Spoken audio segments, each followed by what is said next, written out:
Hello everyone, my name is Camilo Rios, I'm 33 years old, and as you can read, I'm Chilean, and I'm here to tell you what's going on between what's the reason of all of these major manifestations and protests all over Chile. So this is basically because we have said no more abuse, no more. And this is coming from 30 years of repression and abuse from our government and big wealthy corporations. So I'm going to basically enumerate um, major points of why the people is discontent, and I hope that everyone can see what's going on, because even though if you see South America, Latin America, Chile comes to be like the wealthiest and I don't know, better country, I guess. But reality is that it's just numbers. It's not real.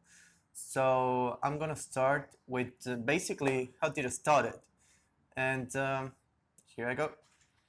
So how did it actually started? Well, it was due to public transportation issue. So this past 6th of October, we had a third raise on the price, and in the last 18 months, and this time was 4 cents.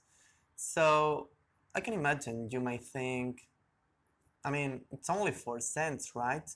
But the price now imposed by the government is $1.17. So in a lot of countries, you can actually have a three-course meal with over a dollar. And also, if you consider that the minimum wage here in Chile is not even $415 a month, not weekly, a month, um, having these huge prices comes to be between 10 and 13% of the average wage just to move around. I mean, not even move around, just to be able to go back and forth to your job. Why is the price so high? Because even though it is public transportation, it is private. Um, and even though after manifestations started 2 days ago, 21st of October, President Sebastián Piñera reverted this raise on the price, but it doesn't matter. This was only the straw that broke the camel, but it did give us the chance to actually wake up from all the abuse that has going on in the last 30 years, and manifestations arise in Santiago, but it didn't take too much time. I mean, maybe 3 or 4 days until manifestations starts growing all over the country.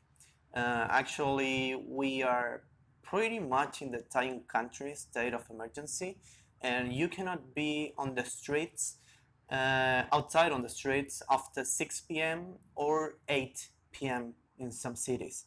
So this was only how things got started, but there's plenty of other reasons, which are the following. So the real reasons behind of these manifestations, first of all, is inequality. Okay, basically what's going on here is that we have suffered abuses between the big and huge national and foreign businesses, sorry, that what they do basically is they go into these price battles, price wars. So pretty much what they do is they take their prices low and low and low and lower until the little guy cannot compete against them. So they take him out, and then they raise the prices up once again. They fix the prices, and everyone has to pay that, because there's no other, well, entity that can provide us with the product or service that they do. So, oh, and also, and this is a pretty good one, but the government actually helps them to lower their taxes as much as possible or avoid them. Yeah, that happens here. This is another one, a juicy one, and it's parliamentary wages. So basically 50% of the country earns less than $550 a month, not by week, a month. And 18.1% of the population earns less than $415 a month. So you may think, okay, that's pretty low, but our parliamentary, basically our senators and deputies, they earn a little bit of $100 less than $13,000. It's actually $12,984 with 77 cents as of today, October 23rd. Which is pretty disgusting, considering that they are earning 30 times more than people that has minimum wage. And that's not even worse. There's a lot of people that don't get included in these numbers because they don't have a contract. So they work basically by receipts and they earn way less than the minimum wage. So a senator can easily be earning 40 times more than the person, than anyone at a cashier. It's a cashier in a restaurant, in a fast food and delivery service, a driver, I don't know, 40 times. And what's really the top of the cherry on top is that they actually have the legal right to raise their salaries anytime they want to. Yeah, they can do it. They don't need to ask to anyone. They can just go to the Congress, make a votation, and there they go. They can get a raise. So yeah, pretty disgusting. And another point is our pension system.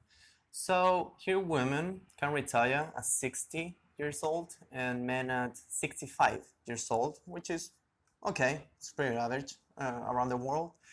Problem is that SPEN, which is the Superintendence of Pensions here in Chile, according to them, not statistics, them, the average Chilean lives until they are 110 years old, which means that their funds for their retirement need to last for 45 years.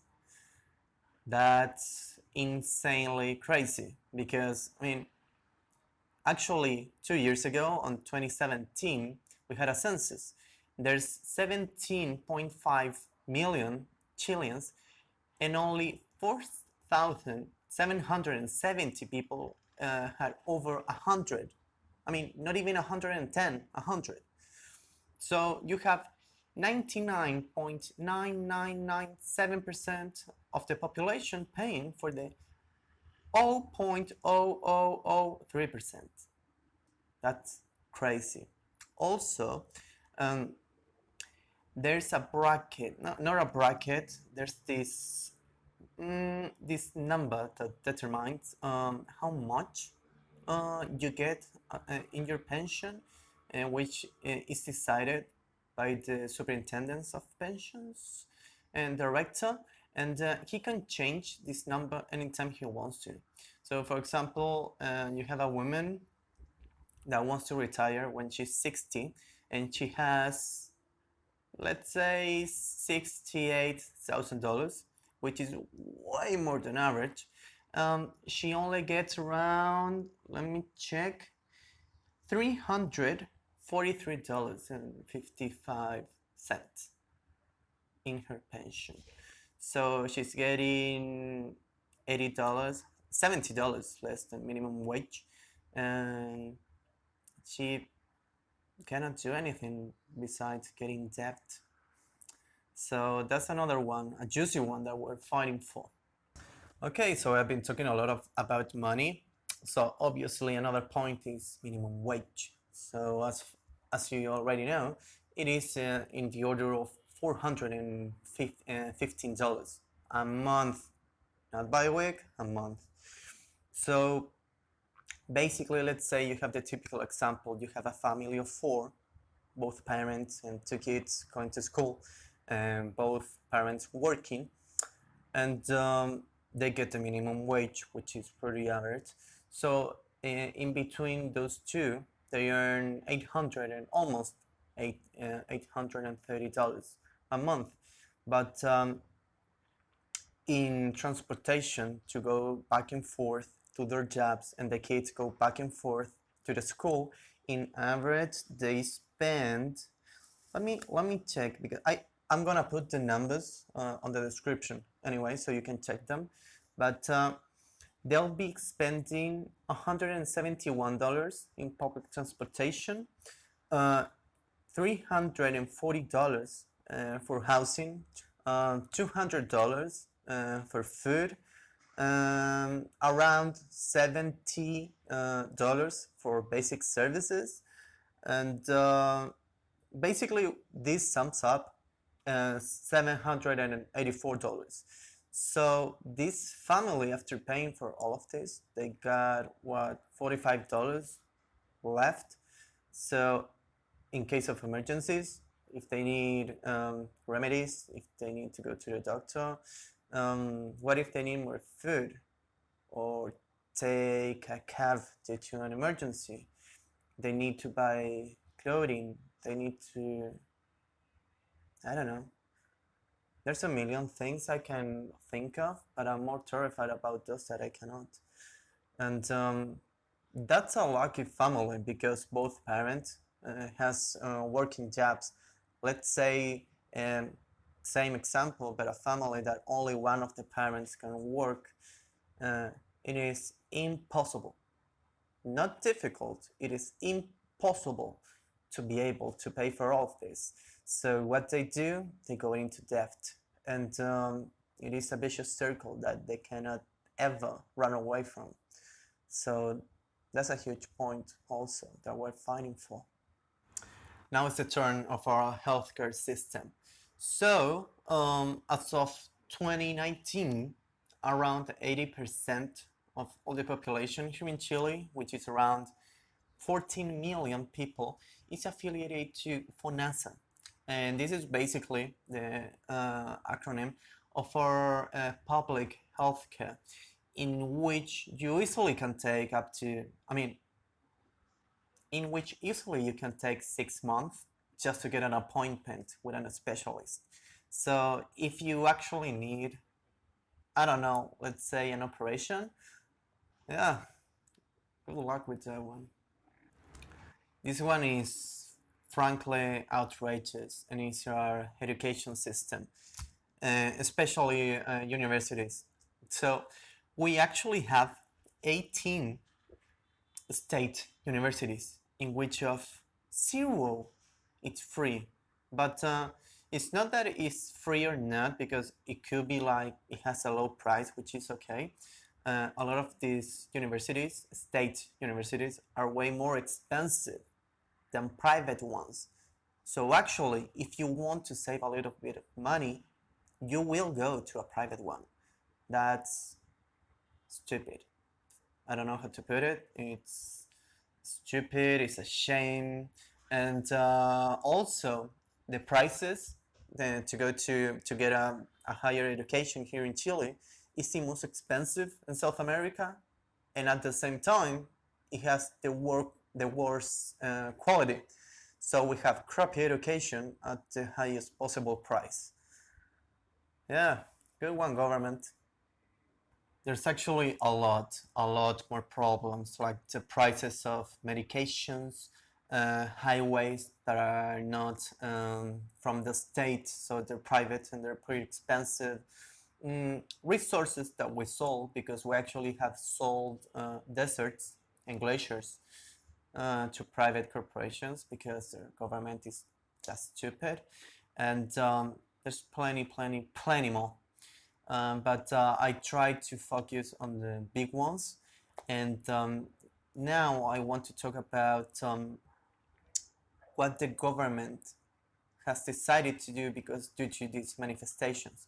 So if you go and watch some Chilean news channel.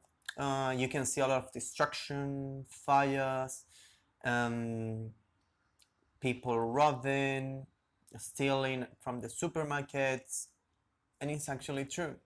But it's not everywhere, it's not everyone.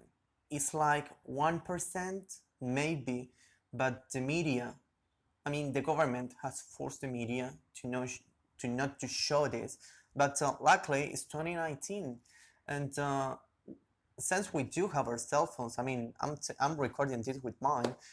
Everyone is a journalist, so all you have to do is go check social media, and you can see stages. I mean, fake fires made by the police, and then the channels come and they say, no, no, no, no, no, it was the people that did it, and that's not true. According to the state, 18 persons has died so far, but 2 days ago, basically, it was the director of FONASA who said that this number, 18 deaths, was a lie. It is way more. Basically, these protests, these manifestations has been pacific. Everyone, like everyone, goes outside with their pants, and that's our weapon. I would easily say that around 99% of manifestations has been pacific ones, and while we go outside with this weapon,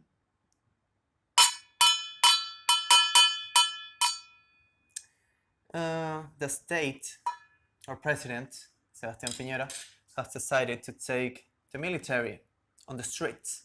So they are robbing us, raping women, shooting other people who are peacefully walking with a pan and a spoon. But yeah, that's what's going on here. So it is a disgrace. It is a disgrace. This has been going on for 30 years. The abuse, not the military. Military last time was when Pinochet, our last and only dictator, was on power. So we actually enjoyed 30 years without military on the streets, and now since we, the young ones, between 15 and 35 years old, are on the streets, he took them again.